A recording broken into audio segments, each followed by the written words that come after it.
My name is Anna, and I have 3 adopted children from foster care. My youngest 2 have neonatal abstinence syndrome. I feel completely blessed that I have my children. They are the joy of my life. They have made my life worth living. They've completely turned my world on its head, and I wouldn't trade any of them for anything in the world. A couple of months after we brought home our first son to adopt him, we received a call from DCF about a little boy who had just been born a couple of days earlier, who was in need of a home. He was born with NAS. His mother was addicted for over 20 years, and she was unable to care for him. And when we got the call, it was a dream come true for me. I had always wanted a baby. For me, it was a decision of faith. I thought it was meant to be. And we brought him home the next day, and now he will be 7 next week. And he is a wonderful, happy, charismatic little boy who is just a joy to be around.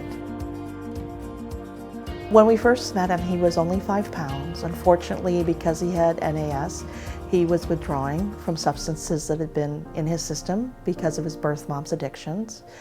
And he was very frail. To me, he was the most beautiful baby on the face of the earth.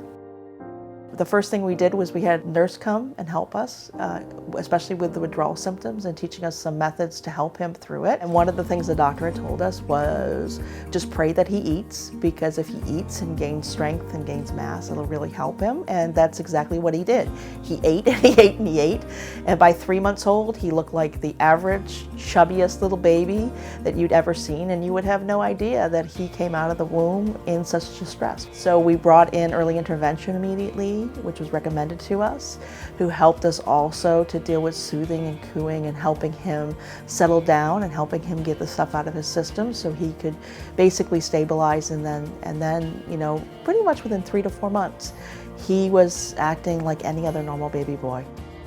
And then we got a call that would change our life forever. We got a call that our younger son had a sister, and she was born, and they immediately called us to see if we would take her because she was born with NAS as well, and they wanted to keep the siblings together if we were willing to take her home. So I thought this was my daughter here, she was meant to be.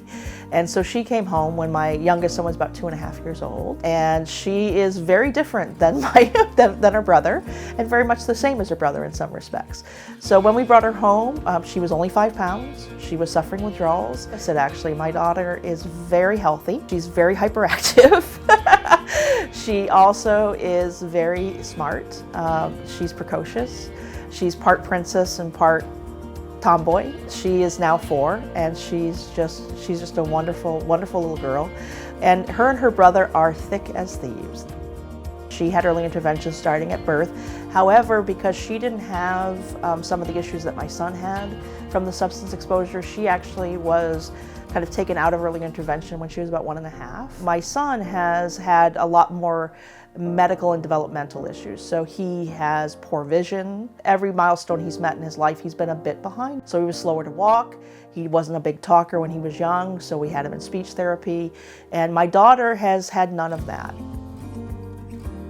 I was reaching out, looking around for support groups when my son was younger, because I was trying to navigate the maze of the services that are offered and what should I be doing for him. So I came across To the Moon and Back, and it's been a wonderful resource for our family. In part, I joined them because they had a support group that met twice a month.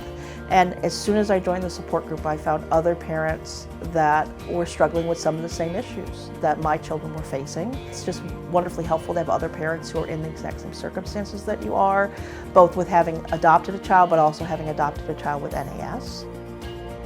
Even with all of the challenges that they've had to face because of how they came into this world, there's not a day that goes by that they're not impressing me with how far they've come, with the miracle that they are. And I just can't wait to see what's next.